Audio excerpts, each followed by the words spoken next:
اعوذ باللہ من الشیطان اللعین الرجیم بسم اللہ الرحمن الرحیم ان اللہ ملائکتہ یصلون علی النبی یا ایھا الذین آمنوا صلوا علیہ وسلموا تسلیما اللہم صل علی محمد وآل محمد وعجل فرجہم واشرنا معہم وزدنا محبت۔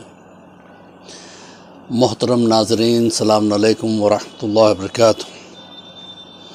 تربیت اولاد جو ہمارا سلسلہ گفتگو ہے، ہر سنڈے یہ ایک چھوٹا سا درس ہم لیتے ہیں، خاص کر ان بچوں کے لیے، ان یوتھ کے لیے جو ایسے سچویشنز میں رہتے ہیں کہ وہاں پہ یا تو کوئی مدرسہ نہیں ہے یا وہ جا نہیں پاتے کسی وجہ سے، تو ان کے لیے گھر بیٹھے ایک ہم نے یہ سلسلہ شروع کیا تاکہ کچھ کام کی باتیں بچوں کو ملے، کیونکہ بچے ہی ہمارا فیوچر ہے، اور یہ صرف بچے ہی نہیں بلکہ بڑے بھی اس سے فائدہ اٹھا سکتے ہیں۔ تو ہمارا آج یہ درس 133 133واں درس ہے، اور بہت امپورٹنٹ موضوع پہ آج ہم گفتگو کرنے والے ہیں، وہ ہے طلاق۔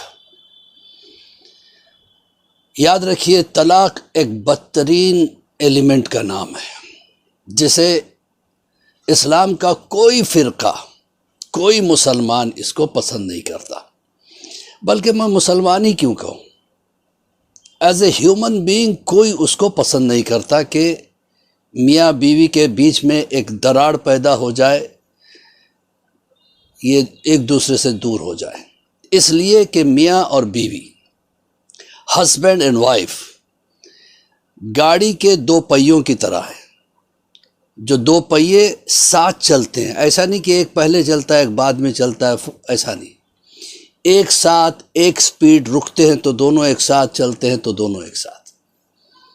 کہیں بھی اگر الائنمنٹ کی خرابی ہے تو گاڑی میں جو ہے نا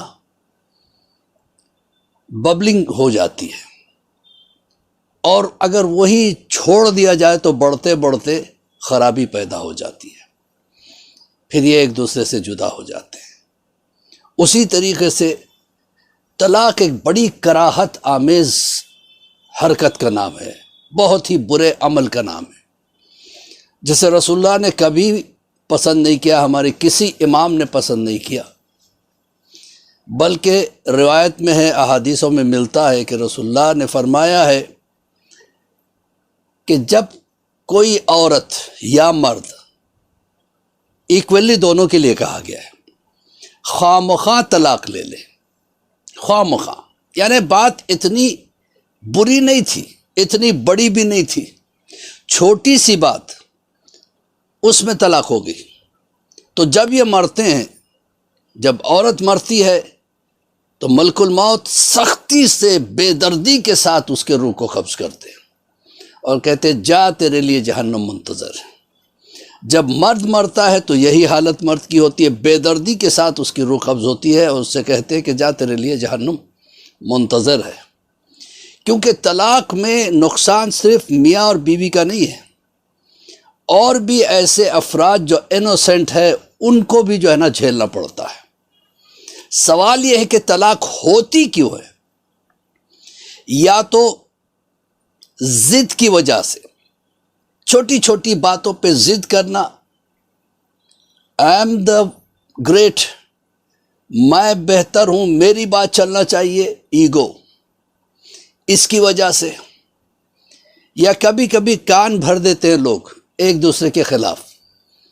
دنیا بھی ایسی ہے کہ جب کوئی محبت سے رہتا ہے تو انہیں محبت سے رہنے نہیں دیتی، ان کے کان بھرے جاتے ہیں، نتیجہ یہ کیا ہوا؟ طلاق۔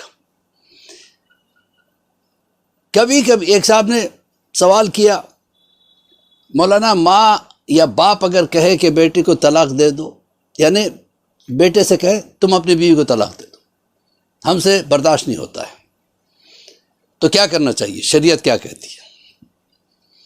دیکھیے، عجیب سے لوگ ہوتے ہیں۔ اچھا، دلیل میں واقعہ بھی پیش کرتے ہیں۔ جناب ابراہیم ایک مرتبہ اپنے بیٹے جناب اسماعیل کے گھر گئے تھے، وہ نہیں تھے، بیوی تھی، بہو تھی، بہو ان کو پہچانتی نہیں تھی۔ ایک عرصے دراز کے بعد یہ گھر پہنچے تھے، جب اس کی شادی بھی نہیں ہوئی تھی، تو اس نے پہلی مرتبہ ان کو دیکھا ایک نورانی شکل کے کوئی آئے ہیں، اندر بلایا، بٹھایا۔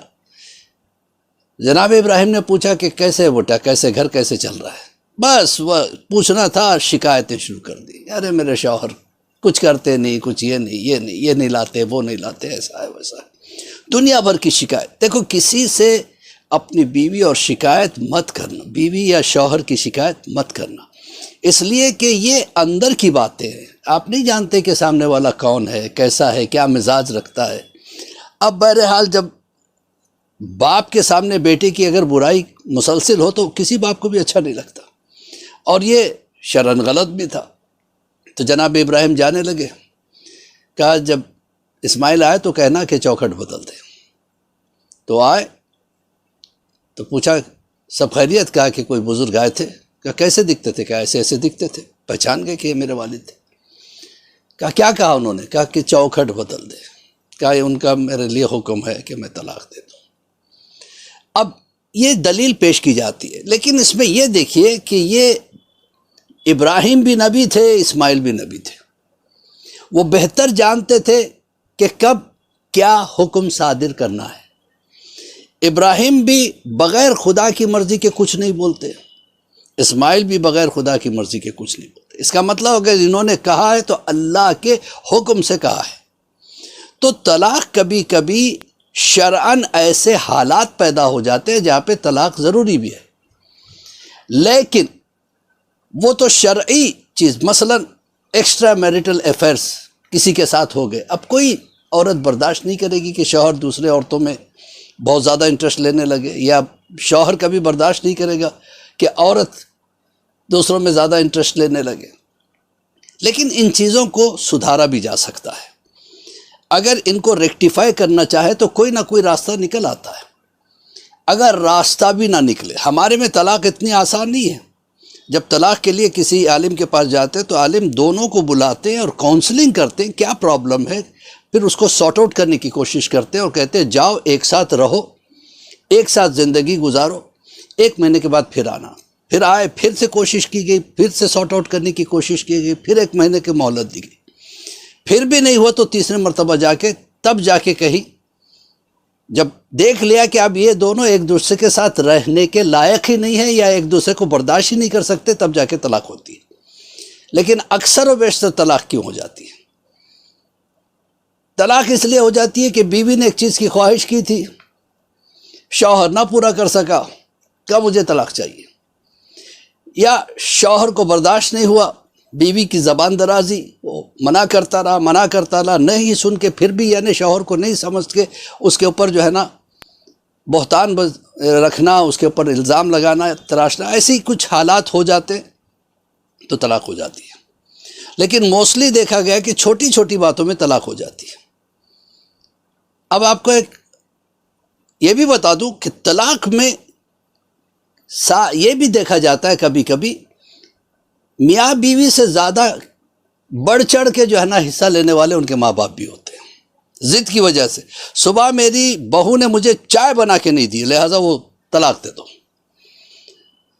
بھائی اگر صبح چائے بنا کے نہیں دیا اس نے تو دن بھر کھانا تو پکاتی رہی، تمہاری خدمت تو کرتی رہی، یا اگر نہیں کر سک رہی ہے تو کیوں نہیں کر سک رہی؟ ہو سکتا ہے اس کی طبیعت ناساز ہے، وہ بھی ایک انسان ہے، یہ سوچنا چاہیے۔ اسی طریقے سے اگر شوہر گھر سے باہر گیا تھا محنت کر کے، مزدوری کر کے، کسی طریقے سے، کیونکہ اس کے کندھوں پہ ذمہ داری ہے، وہ گھر آتا ہے تو اس وقت اسے آرام کی ضرورت ہے، اس سے دلجوئی کی ضرورت ہے۔ آتے ہی خواہشات کو سامنے رکھ دینا، آتے ہی چلانے لگنا کہ آپ کو تو گھر کی خبر ہی نہیں ہے، آپ کو یہ چیزوں سے طلاقیں ہو جاتی ہیں۔ لیکن طلاق میں پستا کون ہے؟ شوہر کی بھی بعد میں شادی ہو جاتی ہے، بیوی کی بھی شادی ہو جاتی ہے، پستے بچے ہیں۔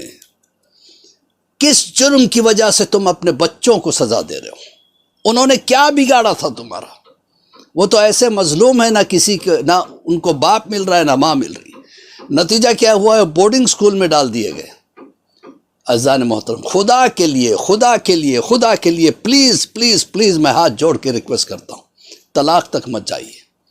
طلاق بڑی بھیانک سٹیپ کا نام ہے جس سے انسانی زندگیاں پس کے رہ جاتی ہیں. میں ایک اہم پیغام، آج تھوڑا سا جنرلی میں 7-8 منٹ سے زیادہ نہیں لیتا، اگر 1-2 منٹ ادھر ادھر ہو جائے تو پلیز برداشت کر لیجیے گا، کیونکہ یہ بہت ہی امپورٹنٹ ٹاپک ہے. پہلے یورپ میں طلاق کا ریشیو بہت تھا، آج پاکستان اور ہندوستان میں بھی ریشیو بڑھتا جا رہا ہے. اس کی وجہ کیا ہے اور کیسے اس کو روکا جائے؟ بہرحال یہ شارٹ کلپ میں ساری باتیں تو میں نچوڑ نہیں سکتا، لیکن اہم باتیں آپ کے سامنے پیش کرنا چاہتا ہوں. ایک صاحب کہہ رہے تھے کہ وہ اپنے دوست سے باتیں کر رہے تھے مارکیٹ میں، دونوں ٹکرا گئے، ایک دوسرے سے باتیں کرنے لگے، اچانک ایک فون کی گھنٹی بجی. دوست نے دیکھا تو بہت خوش ہو گیا، مسکرا کے کہا میری بیٹی کا کال ہے جو سسرال سے کر رہی ہے، میں ابھی کال اٹینڈ کرتا ہوں. کہا ہاں بیٹا بولو. کہا بابا آپ کے داماد نے مجھے طلاق دے دی ہے، آپ آئیے مجھے لے کے جائیے، فوراً آ جائیے. اب یہ دوست کہتا ہے مجھے تو پتہ نہیں بات کیا ہوئی، لیکن بس اتنا کہا کہ مجھے اب بھی جانا ہے، اور وہ نکل کے گاڑی اٹھائے اور نکل کے جا رہے تھے. اور اسی صدمے میں ڈوبے، کیونکہ باپ کے لیے بیٹی کی زندگی کا برباد ہو جانا برداشت سے زیادہ باہر ہوتا ہے. ہر باپ اپنی بیٹی کو سوچ کے بہوؤں کے بارے میں ڈیسیشن لے، ہر ماں اپنی بیٹی کو دھیان میں رکھتے ہوئے بہو کے بارے میں ڈیسیشن لے.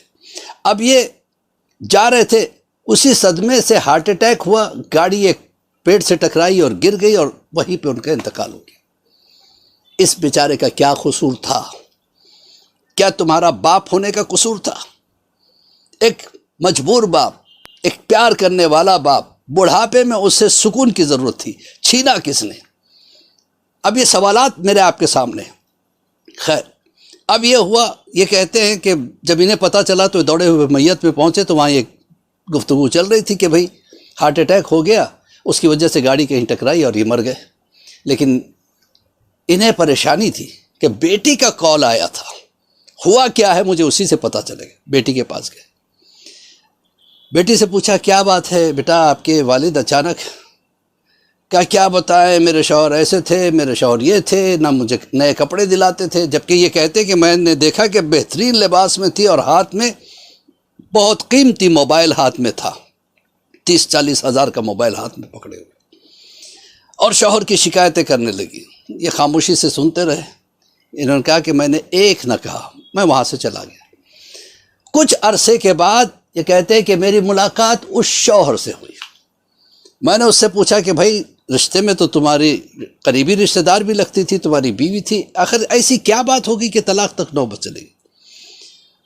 تو میں نے اس کو ظاہراً دیکھا کہ داڑھی بڑی ہوئی، لباس عجیب و غریب سے، جیسے کوئی صدمے میں ہوتا. اس نے کہنا شروع کیا کہ دیکھو میں طلاق نہیں دیتا، لیکن بس برداشت سے باہر ہو گیا. کہا کیا ہوا کیا تھا؟ کہا کہ میں ایک گورنمنٹ ٹیچر ہوں، 35-40 ہزار میں کماتا ہوں، اور میں اپنی بیوی کو بہت زیادہ چاہتا تھا کہ اسے سکون کی زندگی دوں. اس کے کہنے کی وجہ سے میں نے بہترین فون اسے دیا. دیکھیے میں یہ 2000 کا فون استعمال کرتا ہوں، اسے میں نے 40 ہزار کا دلایا. میں معمولی کپڑے پہنتا ہوں، اس کو بہترین کپڑے دلاتا ہوں، لیکن اس کی شاپنگ رکتی نہیں. پھر اس کے بعد کہا کہ گھر، اس نے کہا ٹھیک نہیں ہے، تو پورے گھر کو میں نے رینوویٹ کیا. اس نے کہا کار کی ڈیمانڈ کی، جبکہ میں ایفورڈ نہیں کر سکتا تھا، لیکن لون لے کے میں نے کار خریدا. یہ ساری چیزیں ایسے ہوئی کیوں اتنی خواہشات؟ کہا کہ میری بیوی کی 3 بہنیں ہیں اور تینوں کی شادیاں مالدار خاندان میں ہوئی. جب بھی ان کو دیکھ کے آتی یہ گھر آ کے دھمال مچاتی، کہتی کہ وہ ان کی زندگی اچھی ہے، تمہاری غربت کی وجہ سے میری کوئی خواہش پوری نہیں ہوتی. یہ کہتا میں ہر طرح سے اس کی خواہشات پورا کرتا رہا.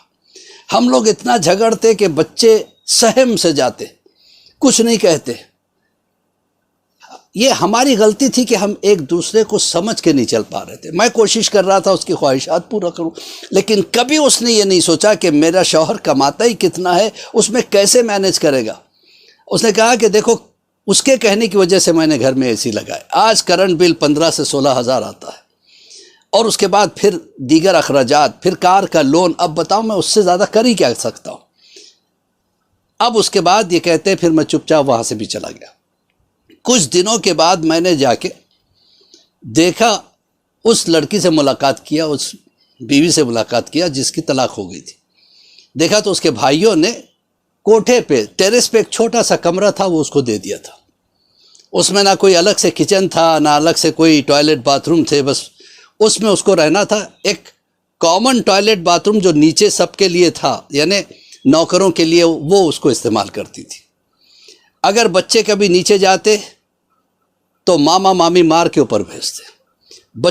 بچوں کے کپڑے پھٹے ہوئے تھے، کہیں سے سوئی سے اس نے سیا ہوا تھا، اور خود بھی موٹے چھوٹے کپڑے پہنی ہوئی تھی.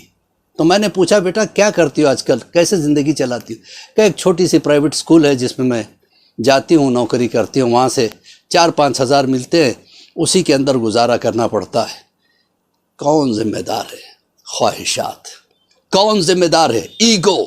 کون ذمہ دار ہے؟ کان بھرنے والے، چاہے وہ ماں کی شکل میں ہو، باپ کی شکل میں، سسرے کی شکل میں ہو، ساس کی شکل میں ہو.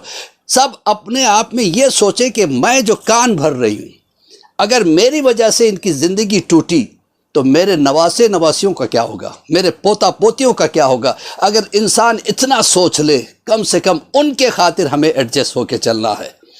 یاد رکھیے گا، بس آخری بات یہی کہوں گا، طلاق سے دور رہیے. طلاق میں کبھی پہل نہیں کرنا چاہیے. ہاں شرعاً بہت غلط کام ہو رہا ہے، تب جا کے طلاق ضروری ہے، اور وہ فیصلہ کرنے والے عالم دین ہوتے ہیں، آپ نہیں.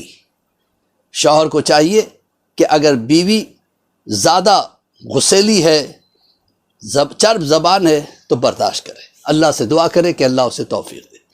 اگر بیوی محسوس کرے کہ شوہر بڑا غصے والا ہے، سوچے ہو سکتا ہے بی پی کا شکار ہے، ہو سکتا ہے یہ بیماریاں اس میں، ہو سکتا ہے غربت ہے اس میں، لہٰذا مجھے ایڈجسٹ ہو کے چلنا ہے. اگر ایسے ایڈجسٹ ہو کے چل گئے تو سب کا کام بن جائے گا.